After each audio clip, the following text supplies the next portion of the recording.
was very unlikely that they were going to get her back alive, and everyone knew it. People that had never met the family, money, gifts, letters, just anything. Like I said, just people that didn't know the family just wanted to shop in for free to help them out. And they actually filled one trolley with food and another trolley with beer. But the media didn't show the same sympathy for the Matthews family as the whole media was giving. They were just constantly telling jokes. Hello, I'm so sorry to trouble you. I'm Graham Satchel from BBC Breakfast TV. You should try later on and see what we can do. See you later. What do they want? I don't know.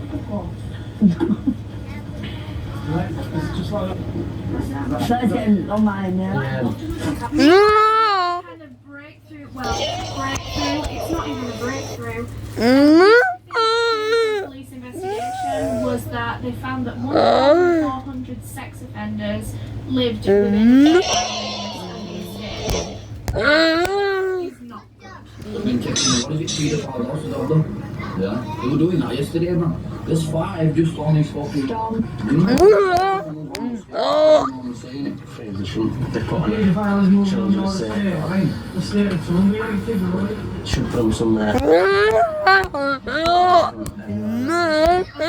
want you to pay attention to the next clip that I put in. Pay attention to who's talking, what they're saying, kind of facial expressions, body language, stuff like that. Towards the end of the video. Should put them all in a fucking house and burn it down. What was that prison? On Islands called now. Yeah, it's just Should be a place like that. Shoot them all in one of them with a big massive electric fence. They're not doing that. Shoot them on a ball. If the Chinese came and they get fried, that'd be fun. So the last kind of big thing that the community One of them. called now. Yeah, it's just Should be a place like that. Shoot them all in. Okay, so I want you to pay close attention to the just like pay attention to who's talking, what they're saying, kind of facial expressions, body language, stuff like that. It'll become clear at the end of the video. Should put them all in a fucking house and burn it down. what was that prison? On Islands called now. Yeah, it's just Should be a place like that. Shoot them all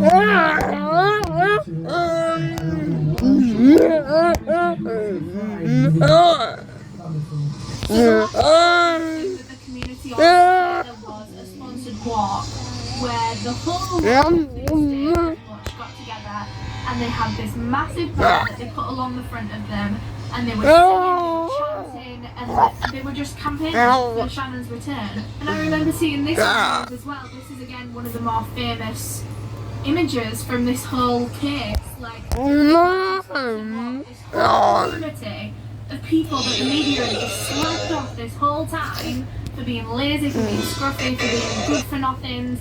And then they were all coming together, all as a community, to find this little girl. And it was she'd been making quite a few over the 3 weeks that her daughter had been missing. But in this one particularly, she decided to share her own. Karen had never police, her family liaison officers, which she spent all day, every day with. She never mentioned it to friends or family, and so it was just really weird that this was different news stations for the first time. Like she'd never mentioned it to anyone, and the first time she did decide to mention it, it was in front of all these people. What do you feel? Well, I think that summed out there.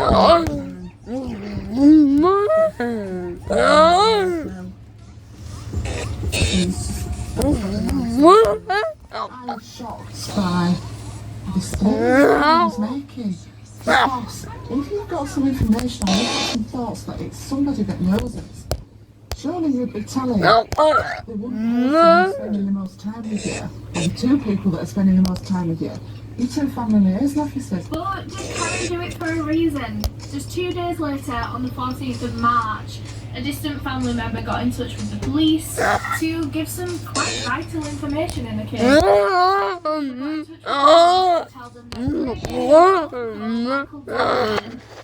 He only lived about a mile away from the Matthews, from that estate, and he hadn't been in touch with any of the family since before she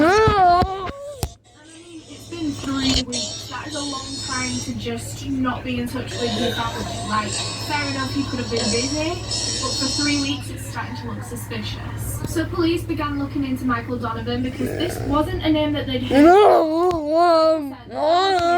Flipping huge. And spent more time looking into Karen's side of the family rather than Craig's, because Craig wasn't actually related to Shannon, like by blood or anything.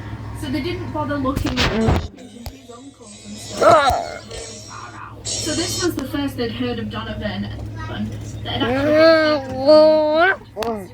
He had 2 children of his own that had actually been taken into foster care. Donovan actually had a previous abduction charge from going to his children's school and taking them and abducting them while they were under the care of a foster family. And obviously police found this very suspicious. This was now a kind of lead in the case, almost.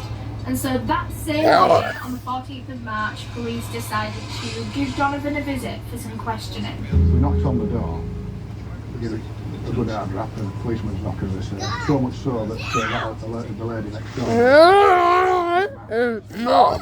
we're doing. Really, when she said, well, we can't understand why we're doing toddler's footsteps. The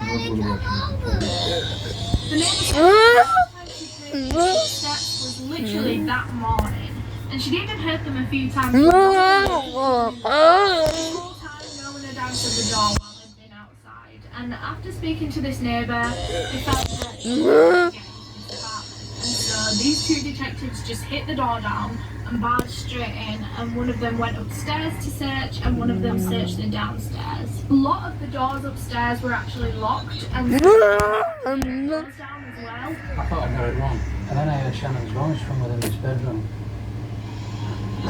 Clearly heard her say, "Stop it, you're frightening me now." So he walked into the bedroom where he heard the voice from, but he couldn't see Shannon anywhere. And then I became aware of movement within the bed. As I went across to the far side of the bed, Shannon heard the tears on that side. Reached over, picked Shannon up. I couldn't believe I'd found her. After 24 days missing, Shannon Matthews was found safe and well. So other police were then called in to search the apartment because now it was a crime scene. They'd just found him after 24 days. I asked her where Mike was. I said, where's Mike? She says, he's where I was. He was where I was. I said, in the house. I said, in the house. Still searching the bedroom behind us. Sort of spoiled, if you like. Dried out. Is it here? 39-year-old Michael Donovan was arrested at the scene, and him and Shannon were taken to separate police stations. Meanwhile, Shannon's family were given the good news that Shannon had been found safe and well. Karen and Craig came out of the living room and looked at us and just smiled. Biggest smile I'd seen on the face for 24 days.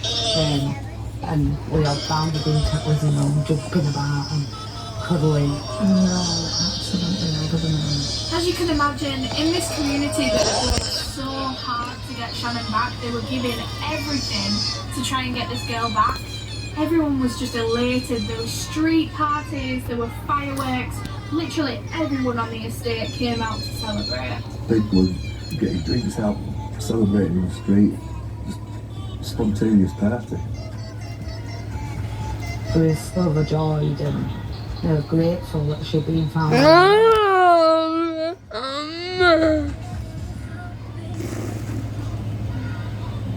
Back at the police station, Shannon was being held under emergency police protection. For up to 72 hours if they believe that they're possibly in danger or that they just need to assess the situation further.